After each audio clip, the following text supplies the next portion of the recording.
Hey everybody, it's Rollie, and welcome to Chatting with Wisdom. And for those of you who tune in each week, you are able to tell that we are tuning in a little later than usual because today we have, J- I'm going to say it, Jinan, is it Jinan? Jinan.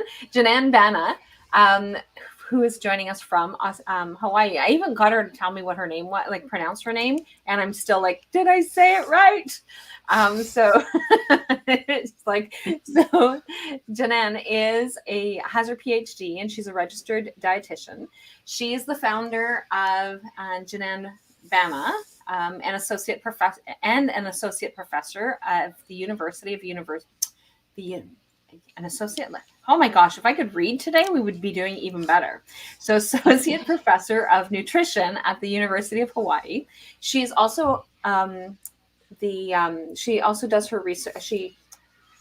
Okay, so it kind of threw me off because it says she's a registered dietitian, but I've already said that. So let me wow, this is like, we're going to be really interesting today, isn't it? Her research interest is in obesity prevention. Through her business, Jinan helps women to lose weight so that they can feel confident and energetic. She offers a free information on her blog as well as nutrition coaching. And so today we're going to be talking about healthy weight loss through diet. And so, welcome. How are you? Very well. Thank you so much for having me. Good. So one of the reasons why nothing is ever scripted is because apparently I don't know how to read. So It happens to us all. so it just makes things so much easier and we can just completely have a conversation. So this is great.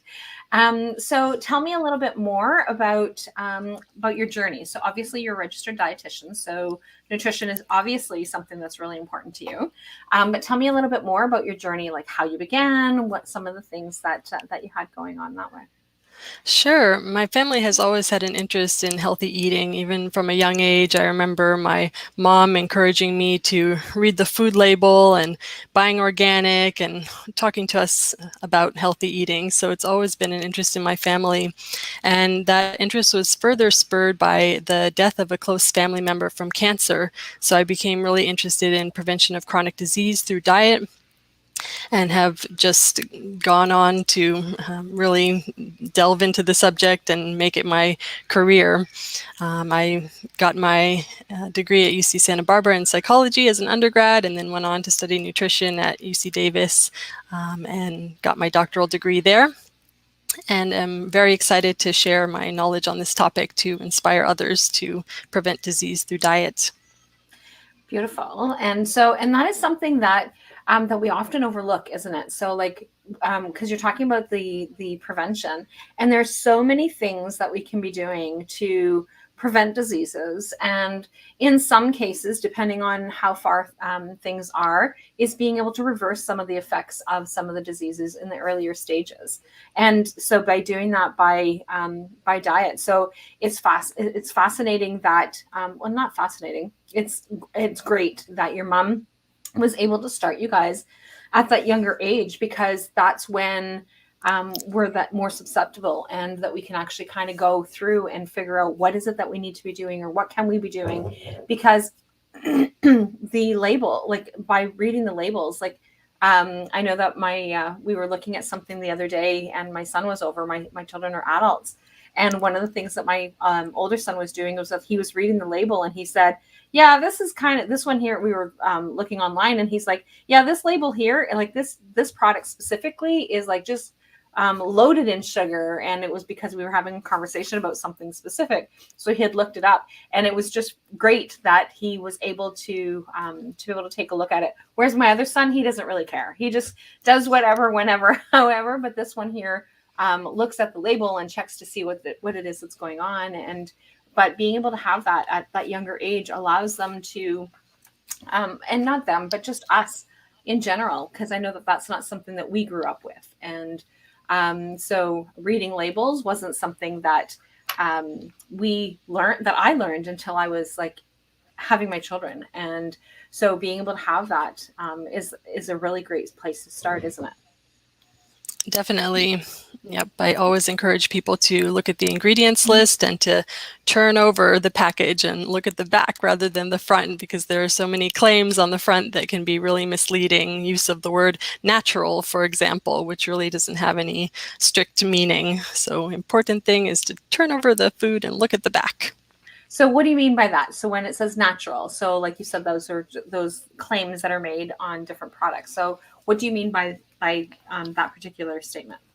Yeah, it doesn't have any strict definition. When it comes to that particular term, it can be used pretty freely without being tied to any particular nutritional quality. So it can be quite misleading. You can have a natural product that can be very high in sugar. As you mentioned, we have plenty of packaged foods that are quite high in sugar or high in saturated fat. So it's really important to check the ingredients list as one of the main parts of reading the label. So I know that when I worked with a dietitian, when I first started um, working in a health setting, one of the things that the dietitian had said to me at that point was that the what's really interesting, and it's a really great indicator for you, is whatever the label says first is usually what it has the highest ingredient. Is that like standard across all labels, or is that only in Canada? Yes, in the US, the ingredients list is goes in terms of the quantity according to weight. So the first ingredient is the ingredient found in the largest quantity according to weight. So it is good to see, for example, if sugar is one of the first ingredients, then you know that it's probably not a very healthy food. So that's great. I'm glad that that's actually standard across wherever. And I know that we have different people in different countries. And so, like, if somebody from Australia or the UK, be really interested to know if, as you're watching this, whether or not that is the fact for you guys. So please definitely weigh in and let us know if that's standard, because I think that that's kind of cool, because then it really gives you that really good idea of what it is. So I know that when I used to do the nutrition program for for our local schools, one of the things that we would do with the dietitian, working with the dietitian, was that so if we were choosing some juices, or we were doing some, because they were like prepackaged foods and stuff that we would have delivered to the school. And so one of the things that they had told me then as well was, by checking to see, so like juice, for example, is making sure that, again, the title of the juice, even though juice is not necessarily the best way to gain your calories, or to be able to get that nutrition. But one of the things that she had pointed out was that if you're looking at it and it's mainly water, well, then that's what you're getting. Like, if it's listed, water's listed first, again, that's what it is that you're getting more of than anything else in terms of the nutrition. Yep. Yeah, it's great to check the ingredients list, and definitely juice is an item I would definitely encourage reading of the ingredients list, as it can be quite misleading. Once again, I like to show my students in my basic nutrition course the image of a carton of juice. I think there are some regulations around the term of the word juice, but this particular beverage has an image of an orange on the front of the carton, and on the back, if you look more closely, there's no juice at all in that product. So it's mainly just, sugar, water, etc. Yeah. So definitely those products can be quite confusing, and you'll want to look closely.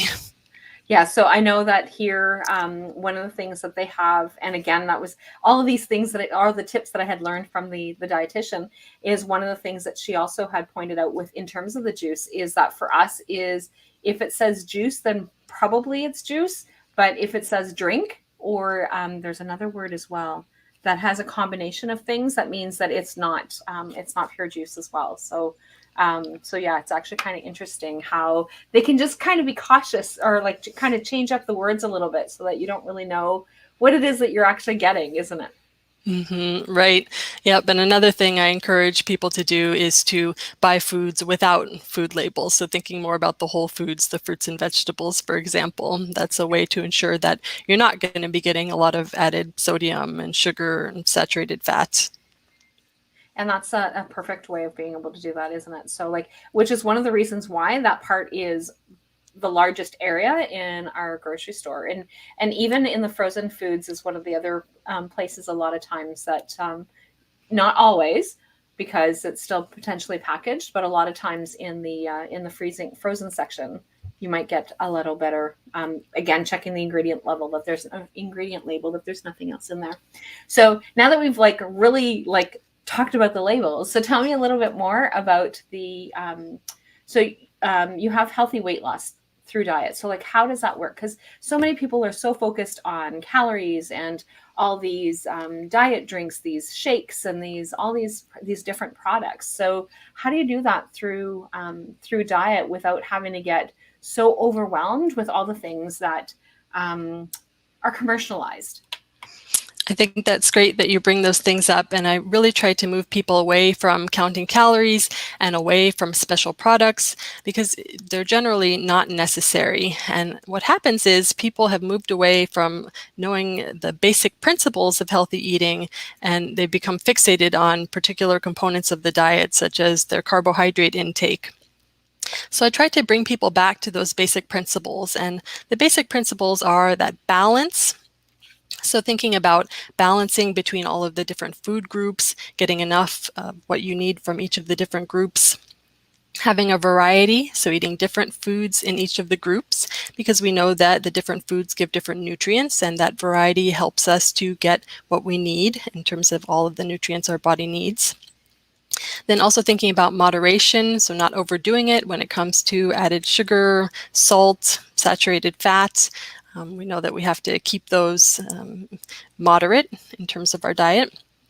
And then thinking about adequacy, so getting enough of the nutrients our body needs. And if we keep that in mind, we don't need to get bogged down with the exact amount of carbohydrate we're eating or the number of calories too much. It's a good idea to have a general idea of how many calories you need at the beginning. When you're starting your weight loss journey, you can get an idea of that and see what plan might look like according to the number of calories you need and the breakdown of different foods. But once you have that general idea, then you just keep those basic principles in mind and you can enjoy your food and not worry about it. If you have a piece of candy or you have some bacon, it's no big deal. You know, you want to think about the overall diet and not fixate too much on a particular component. Well, and I think that, so you're talking about the like not being fixated on the types of calories, but being able to. But one of the other things that you said is that you draw people more to the whole foods, and so I think that probably weighs a little bit more in terms of quality, or in terms of like the types of foods that you can actually ingest, and the benefits of that. Definitely. I try to help people to look at their diet quality and making sure that they're getting foods from all of the food groups, making sure they're getting different foods in each of the groups, not eating too much packaged food, which will help increase the level of, sugar, salt, saturated fat. And when we do that, we can have a more holistic view of the diet and not be so bogged down with whether or not we've had the 1,500 calorie limit that day. So how do you do this? So a lot of the women that join us on our journey on Chatting with Wisdom also have children. So then how do they incorporate those things in terms of, because we have like sending kids to school and how to be able to like send different foods and packaging that way. So how do you help them make those adjustments for their families? I think one thing to keep in mind is that it's good to allow children to try foods and multiple times. So not to get discouraged, I would say, is one important point, to prepare the healthy food that you would be consuming for your weight loss journey and for healthy eating in general, and to offer it to your family and to offer it again, even if the broccoli is rejected. Keep trying. And eventually, with many tries and perhaps preparation in different ways, adding perhaps a little bit of cheese or some spices and really dressing things up, you will get your family to enjoy those foods as well. And I think it's a matter of modeling that healthy eating for the family, showing that you enjoy eating the broccoli, and eventually your kids will too. Well, and I know that, and I think that that's funny because we have a little girl that comes and spends a lot of time with us, and so when she comes over, because her mom's like, well, she doesn't eat this and she doesn't eat that, and so the rule at our table is you still need to try it, and so even if you, and it's like not those little tiny like, because the odd time she'll actually do that little tiny bite thing, and it's like, okay, it has to be a real bite. And so just take a real bite. If you don't like it after you've had the real bite, then there's other things on your plate that you can eat. And we always make sure that there's different things, but and each meal we always introduce something different for her. And so, and it's amazing how after the fourth or fifth or sixth time that she's like, hey, I really like this. And it's like, can I have this again next time? And so it's and so now it's the motto at the table. So when she sits at the table and she's like, I know I have to try it and give it a real try, and if I don't like it, I can move on to something else on my plate. And then when she does like it, she's like, hey, can we have some more of these? And she gets super, super excited. And so, and I think that that's really important as well. And that was one of the things when we were doing the nutrition program at the schools, when I was working doing the nutrition programs at the schools, and the kids would come in and they're like, oh, I don't really like that. But then their friend would have it and they're like, oh, I really like cantaloupe. Cantaloupe is like my favorite ever.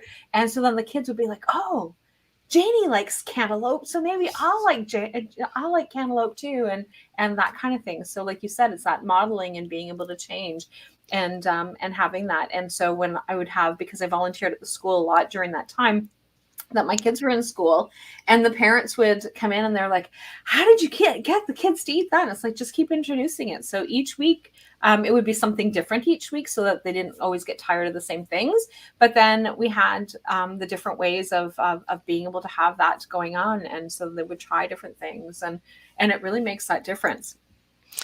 That's an excellent approach. And I think we need to realize too that sometimes the special foods that we prepare for children when they don't want to eat their broccoli, for example, could be, along the lines of pizza and macaroni and cheese. And some of these items are really not the best nutritionally, and you might end up with a diet that's not very balanced. So it's important, as you said, to continue to offer the foods, even if they don't like it, try different ways of preparing and keep on. And it's the same for us, right? So like we're talking about kids, but like when we're making those changes, where like we're so adapted to all of the patterns that we've had, and so how do we take that approach for ourselves? I really encourage making small changes. So when I start working with somebody, I take a look at what they're currently eating, what they've tried before, what's worked and what hasn't worked. And from there, we look at what can be modified little by little to move toward a better diet quality. So I recently gave the example on social media in terms of a weight loss tip of the turkey club sandwich. And I said that I personally don't mind at all. In fact, I thoroughly enjoy my turkey club sandwich without the bacon. And I asked for avocado instead of bacon, and that is completely fine with me, and I enjoy it just as much. And I had somebody mention that they just could not think of eating their turkey club sandwich without the bacon. And my response is, that's completely fine. You can eat your bacon. It can be part of your diet, and you want to identify places where you can make the small changes. Think about little tweaks that you can make that wouldn't affect your enjoyment of food very much, because we always want to keep that in mind. We always have to enjoy food. If we're not enjoying food, there's a problem, because that's not sustainable. It's no fun. We want to enjoy food, and because food is part of enjoyment of life. And I encourage people to identify where in their diet they can make those little tweaks.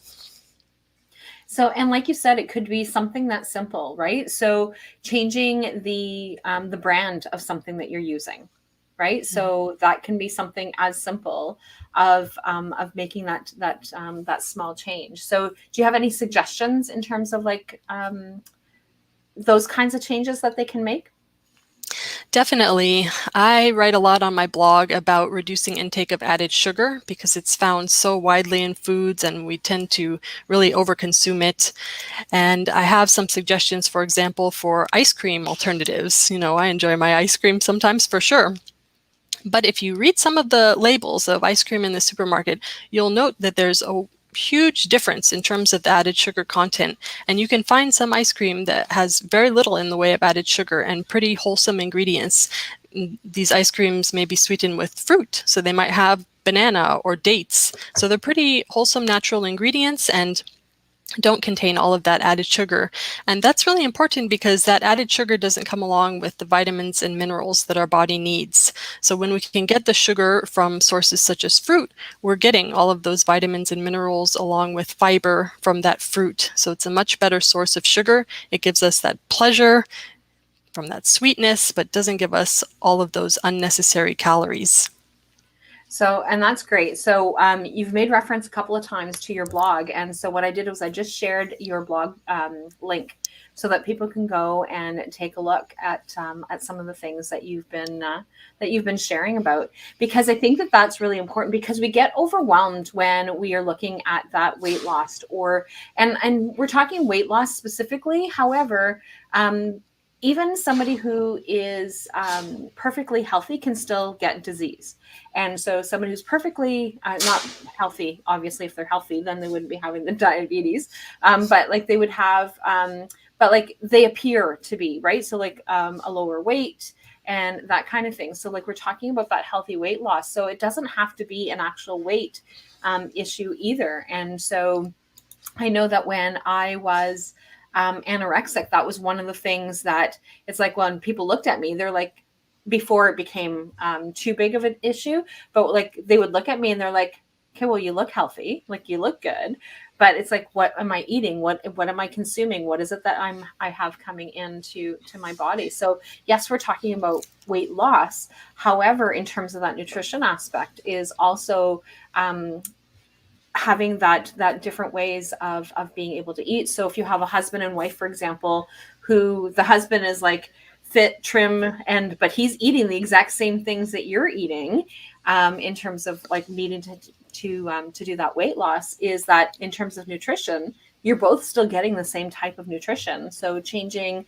up the diet as a family makes a huge difference as well, I believe. Definitely. And I think it's great that you mentioned that the focus can oftentimes simply be on improving the diet quality. And I think even when a person is seeking to lose weight, it's a good idea to think about it that way. Instead of thinking, I'm going to drop 10 pounds, think about it in terms of, I'm going to add some vegetables to my plate, and Yeah. those dietary changes to improve the quality of the diet. I always, I oftentimes frame things in terms of weight loss because I know that many times that's what people state that they want to do, and they, think that that should be the focus. But if we can shift our mindset a bit to think about those dietary changes, I think it's healthier and can be easier to think about. They're more easily made changes that you can see that you're making, and you can see your progress in terms of improving your diet. So I encourage people to start there. And that's really important. And so Cindy is watching right now. And so Cindy said, are there other fruit alternatives other than applesauce to use as a replacement for sugar when baking? I like to use dates. Of course, you can use those for other purposes. I'm going to be making for Thanksgiving, actually, a sweet potato pie, and I'm going to make a crust with dates and nuts. So it's a pie that has mainly natural sources of sweetness, so it comes along with a lot of vitamins and minerals and fiber. So that's one that easily comes to mind. I oftentimes use banana as well. I love banana in general, just to eat, frozen, mashed, perhaps with some milk, by itself as a snack. And sometimes I add it to cookies, and I make some creations that have some different types of consistencies, but I like them very much. I guess it's a matter of experimenting and see what might meet your preferences. Well, that's really interesting. I like the idea of the crust using nuts, and obviously for those who don't have a nut allergy, but the nuts and the dates. So like, how does the consistency, like, so does it just become like a flour kind of substance? It's going to be the first time I'm making this particular pie, and I understand that I need to blend, and so hopefully it will be a sticky kind of crust that I can press into my pie plate and then add my sweet potato filling. So I'll let you know how it turns out. I'm really interested. So I'm because that's actually because like I said, that's like a really interesting because like the nuts in itself would give you that the higher protein level that you need in your diet and stuff that we don't get a lot of, or at least not good sources of protein. And so, but yeah, so like that sounds really interesting. So Yeah, nuts are a great option. And of course, they add that heart healthy fat, they add fiber as well. And I highly recommend nuts as part of the diet. perfect. So so Cindy says it might be more like a graham wafer crust. So we're gonna wait for Jinan to send us some pictures as to what it is that she's made to let us know how it actually turns out. So I'm really looking forward to seeing how that goes. So Definitely. so what kind of nuts is it that they are that you're going to be using? The recipe calls for almonds, but I have some walnuts at home. I'm a big fan of substitutions. I like to use what I have on hand because I don't like to waste anything. If I have something that I've had for a while, I need to use it, I try to incorporate it. So I'm mixing it up and let's see what happens. That sounds really interesting. So, yeah, I'm definitely looking forward to that. So, is there anything else that we have not had a chance to talk about that you really want to make sure that people hear in terms of some of the things that you think are really important for people to know? I would just like to reiterate the enjoyment of food, really finding ways to enjoy while you're making those changes and realizing that even vegetables can be delicious and there's so many different ways to prepare them and you can try them when you're out at restaurants. Sometimes I try vegetables when I'm out that I really enjoy and experiment at home and really find ways to incorporate all different types of foods into your diet and take a lot of pleasure from eating because this is a key component of eating. I think we're often focused on the nutritional quality and weight, and it becomes a little bit sad, and we really want to remember that food is pleasure. We need to eat and enjoy. And it's really important. So like so yes, you guys are having Thanksgiving. Is it Thursday or Friday that you guys have Thanksgiving? A Thursday. Thursday. Yeah, because we've already had our Thanksgiving. We have it in October. And so one of the things that is really important for us here in the northern part of Canada is that we have our natural foods makes it a little bit more challenging. So the quality of our foods are not necessarily the best, which is one of the reasons I had talked to and mentioned about the frozen foods and going to be able to go and capture the frozen foods so long as that there's not a whole lot of that there's nothing else in the food. So like if they just get freeze dried and things like that, that's really helpful because our quality of our vegetables at this time, well, actually not so much at this time, I think a little bit further into the year is that because then they're coming and traveling from Hawaii or from wherever, that they're coming in from different places. And so by the time that they actually get to us, whereas we're in a farming community, so we have a lot of fresh vegetables and things like that. But the fresh vegetables only last for so long in our region because then we get winter, and so we get lots of snow and ice, and so but being able to have that aspect as well, and so and I know that from working with a dietitian here locally, that was one of the things that she also said is about the canned foods as well, and again it was about reading the labels. But she said the two parts of the grocery store that are the best is in the fresh section and in the frozen section on the outer walls, and that's where you're going to get the best nutrition that you're able to get. So for those of us who are way up north in terms of and don't have the benefit of the beautiful sunny weather of Hawaii, that's going to be that's also really important for us to be able to have. And so for those of you who are in different parts of the world, so like I know that my Australian friends that join us, like they're in their summer season. So right now they're getting into that warm season for them. But it's just really important for us to be able to have that consistency and that and alternatives and being able to find those alternatives. So like I said, I'm really interested to find out more about that pie and see how that goes in terms of the crust. That's really fascinating. So But yeah, so looking forward to that. And I want to thank everybody for joining. And so next week we will be back on at 10 a.m. Eastern time. And so with all of the craziness of our time zones, Jinan and I had a little bit of trouble with that technical part. And so I jumped on shortly or around 2:45, like I would normally, about 15 minutes before. And I got the message from Jinan that's like, hey, I'm here. Like that was an hour ago. And I was like, oh no. So, but then she back saying, no, we're good. Put it on my calendar and didn't automatically update when all the time changes. Very confusing. Time changes are like, I really wish that they would actually stop the time changes, but we don't get to make those decisions. So hopefully someday that will be one of the cases. So I know that the country, the provinces or the countries or the different time zones that they don't change their times. It's like, okay, so are we 2 hours past you? Or are we 1 hour past you? Like, what's going on? So that becomes confusing as well until it kind of gets settled again, and everybody's like, okay, we're all back on our regular time zone, so we know that that's 2 hours or that's 3 hours or.